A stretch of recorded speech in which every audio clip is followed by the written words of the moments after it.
আসসালামু আলাইকুম। Stock market ঝুঁকিপূর্ণ, জেনে বুঝে বিনিয়োগ করবেন। বিজনেস পেজ থেকে কোনো স্টকের বাই সেল নির্দেশ করা হয় না। এটা একটা স্টক। দেখেন এখানে ও যখনই 15 টাকা 50 পয়সা রেঞ্জে আসছে তখনই ও প্রাইসটা জাম্প করছে। এখানে অ্যাটলিস্ট 3টা জায়গায়, এই ছোট ঘরে 3টা জায়গায় তার প্রাইস 15 টাকা 50 পয়সা আসার পর সে প্রাইসটা জাম্প করেছে। ওকে, অ্যাটলিস্ট 3টা জায়গায় দেখেন, এইখানে একটা, এখানে একটা, এখানে একটা, এখানে একটা, শুধু একটা জায়গায় তার প্রাইসটা নিচে এসেছে।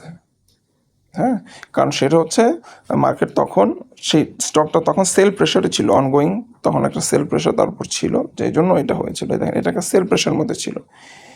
এইটা যদি বাদ দেন, বাকি 3টে ইনস্ট্যান্সে সে কিন্তু উপরে গেছে। এদিকে একটা, এদিকে একটা, এদিকে একটা। কত উপরে গেছে? সে 15 টাকা 50 থেকে 16 টাকা 50-এ গেছে মিনিমাম। এই যে এখানে দেখেন, 15 টাকা 50 পয়সা থেকে সে 16 টাকা 50, 16.60 পর্যন্ত গেছে। তার মানে এখানে 1 টাকা গ্যাপ। 15-16 টাকার স্টকে 1 টাকার গ্যাপ মানে কিন্তু বেশ ভালো গ্যাপ পেয়েছে এখানে, তাই না? আবার এইখানে দেখেন, এই স্টকটাই, এখানে দেখেন সে কত গ্যাপ পেয়েছে। এইখানে সে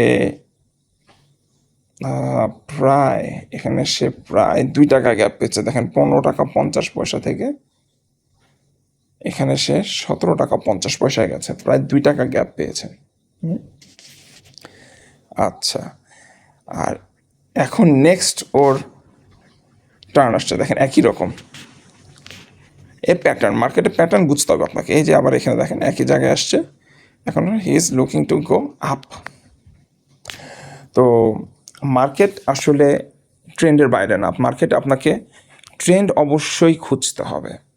আপনি একটি স্টক, তার ফান্ডামেন্টাল দেখবেন সর্বপ্রথম, এটা জেড ক্যাটাগরি কিনা, অথবা এ ক্যাটাগরি কিনা, বি ক্যাটাগরি কিনা, সেটা আপনি দেখবেন।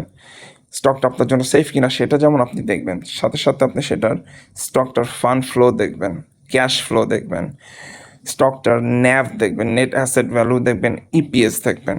ওকে,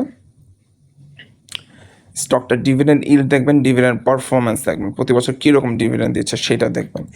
এবং তারপরে যখন আপনি স্টকটাতে ডে ট্রেডিং করবেন, বা স্টকটাতে আপনি ঘন ঘন এন্ট্রি এক্সিট নেবেন, বা স্টকটাতে আপনি একটা 3 মাস 6 মাসের জন্য একটা প্ল্যান করবেন, তো তখন অবশ্যই এবং অবশ্যই আপনাকে স্টকের ট্রেন্ড বুঝতে হবে। স্টকটা কীভাবে বাড়ছে, কীভাবে কমছে, এই ট্রেন্ডটা আপনাকে অবশ্যই ধরতে হবে। সেটা যে কোনো স্টক হোক, সেটা যে কোনো স্টক হোক, যে কোনো সেক্টরের স্টক হোক।